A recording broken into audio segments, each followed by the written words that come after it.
दोस्तों, कहते हैं कि किस्मत का कभी भी भरोसा नहीं करना चाहिए।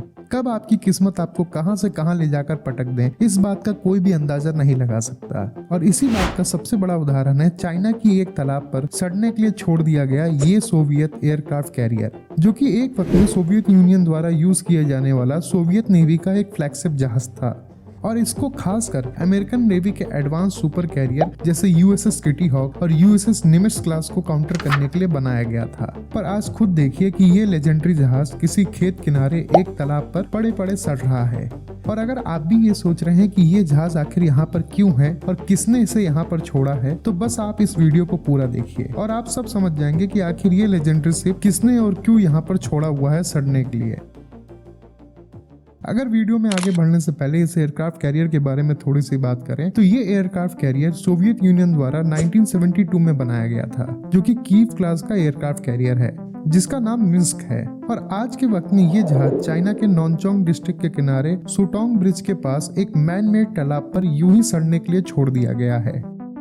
ये मिन्स्क जहाज, जो कि 40,000 टन का एक कीव क्लास का fix wing heavy aircraft carrier है, ये कीव क्लास कैटेगरी में आने वाला एक जहाज है। कीव क्लास कैटेगरी के अंदर मेनली 4 एयरक्राफ्ट कैरियर को बनाया गया था, जिनको आप सिस्टर शिप भी बोल सकते हैं। इनमें से पहला था कीव, जो कि 1975 में कमीशन हुआ था और अपनी सर्विस के बाद 1993 में डीकमीशन कर दिया गया था और इसे चाइना की एक कंपनी को बेच दिया गया था। दूसरा जहाज था मिन्स्क, जो कि सेम 1993 पे डीकमीशन हुआ था और आज ये इसी तालाब पर सड़ने के लिए छोड़ दिया गया है। तीसरा जहाज था 1982 में कमीशन हुआ नॉर्वोस्की और ये भी इवेंचुअली 1993 पर स्क्रैप कर दिया गया था।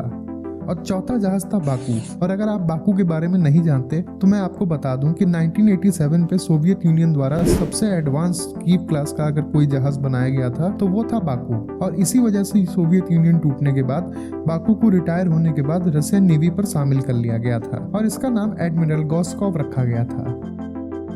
पर क्योंकि रशियन नेवी एडमिरल गोस्कॉव को मेंटेन नहीं कर पा रही थी, इसलिए रशिया ने इंडिया को इस जहाज को बेचने का ऑफर दिया और फिर इंडिया द्वारा $2.6 बिलियन लगाकर इस जहाज को रिफिट किया गया। और 2013 पे हमने इसी जहाज को INS विक्रमादित्य के नाम से इंडियन नेवी पर इंडक्ट किया।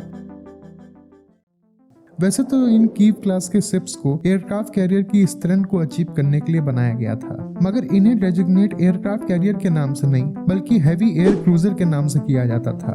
और इसके पीछे 2 सबसे बड़े कारण थे, जिसमें से पहला सबसे बड़ा कारण था वो था इसका डिजाइन, जो कि आज के मॉडर्न एयरक्राफ्ट कैरियर से बिल्कुल ही अलग था।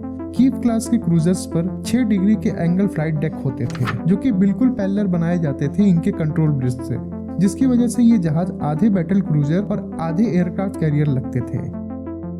और इसी के साथ साथ इन जहाजों के अंदर एंटी शिप मिसाइल कैपेबिलिटी से लेकर सरफेस टू एयर और एंटी सबमरीन मिसाइल कैपेबिलिटीज भी थी। और इसी वजह से इन जहाज पर 8 मिसाइल साइलोस भी थे, जो कि इसके फ्लाइट डेक के फॉरवर्ड हिस्से पर लगाए गए थे। और यही सेम डिजाइन हमें आज के वक्त के रशियन नेवी के मौजूदा एयरक्राफ्ट कैरियर एडमिरल कुज्नेत्सोव पे भी देखने को मिलता है। इसके अलावा कीव क्लास के एयरक्राफ्ट कैरियर को खुद की प्रोटेक्शन करने के लिए गैटलिंग गन्स को भी लगाया गया था, जो कि इनकमिंग मिसाइल से इनको प्रोटेक्ट करती थी। इसके साथ इन कीव क्लास के जहाजों में 10 की संख्या में एंटी सबमरीन टॉर्पीडोज को भी लॉन्च किया जा सकता था। अगर बात करें इन जहाजों के एविएशन विंग की, तो इन जहाजों में YK-38 फोर्जर फाइटर्स को यूज किया जाता था, जो कि वर्टिकली लैंडिंग करने में सक्षम थे। और तो और इसमें कमॉफ के 25, कमॉफ 27 और कमॉफ 29 हेलीकॉप्टर्स का भी यूज किया जाता था, जिसके कारण से ये जहाज अपने आप में ही एक बैटल क्रूजर कम एयरक्राफ्ट कैरियर था। दूसरा कारण जिसकी वजह से ये जहाज एक बैटल क्रूजर बोला जाता था वो था 1936 में साइन हुआ मॉन्ट्रैक्ट कन्वेंशन, जो कि एक इंटरनेशनल कन्वेंशन था। इस कन्वेंशन के तहत टर्की से गुजर रहे बॉस्फोरस स्ट्रेट और डार्डनल्स स्ट्रेट को गवर्न किया जाता था। इस कन्वेंशन के मुताबिक कोई भी एयरक्राफ्ट कैरियर जो कि 15,000 टन से ज्यादा का था वो ब्लैक सी पर एंटर नहीं कर सकता था। और इसी कारण से सोवियत यूनियन ने अपने कीव क्लास और कुज्नेत्सोव क्लास के शिप्स को बैटल क्रूजर करके डेजिग्नेट किया। पर अब बात करें उस सवाल की जो आप वीडियो के शुरुआत में जानना चाहते थे कि आखिर ये सोवियत का बनाया हुआ मिन्स्क शिप इस चाइना के तालाब पर कैसे आया, तो इसकी कहानी भी सोवियत यूनियन के टूटने से शुरू होती है। दरअसल सोवियत यूनियन के ज्यादातर बड़े शिप्स यूक्रेन के निकोलॉय शिपयार्ड पर बनते थे, पर यूनियन टूटने के बाद इन शिप्स के होम पोर्ट और ज्यादातर स्पेयर पार्ट न्यूली इंडिपेंडेंट देश यूक्रेन के पास चले गए और इसी वजह से रसिया को इन शिप्स की मेंटेनेंस करने में काफी परेशानी होने लगी। और ये एक कारण था जिसकी वजह से रसिया ने 1993 में सिर्फ बाकू को छोड़कर बाकी सभी कीव क्लास के शिप्स को डीकमीशन कर दिया। डीकमीशन होने के बाद इन शिप्स को 2 चाइनीज कंपनीज द्वारा खरीद लिया गया जो थे कीव और मिन्स्क। ये दोनों ही जहाज अलग अलग चाइनीज कंपनीज द्वारा खरीदे गए थे। वहीं पे बचा हुआ एक नॉर्वस्की जहाज उसको स्क्रैप कर दिया गया था। इन दोनों ही चाइनीज कंपनी का एक ही विजन था कि वो एक ऐसा मिलिट्री पार्क बनाए जिसके सेंटर पर ये जहाज एज अ शोपीस लगे हों। और इसी विजन के चलते हुए मिन्स्क शिप की ओनर कंपनी ने साल 2000 में मिन्स्क वर्ल्ड को ओपन किया। देखते ही देखते ये पार्क पब्लिक के लिए एक नया टूरिस्ट अट्रैक्शन बन गया और कुछ ही सालों के अंदर ये पार्क चाइना के सबसे फेमस टूरिस्ट डेस्टिनेशन पे भी बदल जाता है। और इसी वजह से भारी मात्रा पे लोग इस जहाज को देखने के लिए दूर दूर से आने लगते हैं। मगर ये सिलसिला ज्यादा दिन तक नहीं चलता है क्योंकि साल 2004 पे चाइना के तिनजियांग डिस्ट्रिक्ट पर एक नया पार्क ओपन होता है जिसका नाम बिनहाई एयरक्राफ्ट पार्क होता है। और यहाँ पर शोपीस पर लगाया गया था कीव क्लास का वो एयरक्राफ्ट कैरियर जो कि मिन्स्क की ही सिस्टर शिप थी, जो कि रसिया से एक चाइना की दूसरी कंपनी द्वारा खरीदा गया था।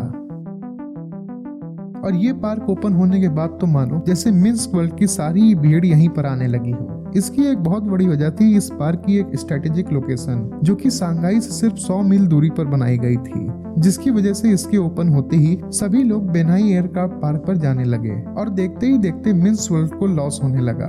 हालत इतनी खराब हो गई कि मिन्स्क वर्ल्ड को 2006 पे बैंकरप्सी फाइल करनी पड़ी और इसके बाद तो फिर मिन्स्क जहाज को भी ऑक्शन कर दिया गया।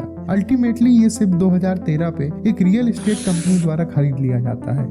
मगर इस जहाज की किस्मत इतनी खराब थी कि जिस जमीन पर ये मिन्स्क वर्ल्ड बनाया गया था वो जमीन का टैक्सेस टाइम से ना भरने की वजह से गवर्नमेंट द्वारा उस जमीन को रिक्लेम कर लिया जाता है, जिसकी वजह से ये जहाज अब वहाँ पे खड़ा नहीं हो सकता था। और इसीलिए इस जहाज की ओनर कंपनी द्वारा ये डिसाइड किया जाता है कि वो एक नया मिन्स्क वर्ल्ड बनाएंगे जो कि होगा नानचोंग डिस्ट्रिक्ट पर, जो कि सांघाई के बिल्कुल ही नजदीक पर है। और इसी वजह से साल 2016 पे इस जहाज को टो करके चाइना के नानचोंग डिस्ट्रिक्ट के सूटोंग ब्रिज के पास ले आकर एक मैन मेड लेक पर ले जाकर खड़ा कर दिया जाता है, जहां पर ये नया मिन्स्क वर्ल्ड बनने की प्लानिंग की गई थी। और इसके बाद इस जहाज को फिर से रिफिट और रीपेंट किया जाता है और न्यू मिन्स्क वर्ल्ड बनाने की तैयारी जोरों शोरों से शुरू कर दी जाती है।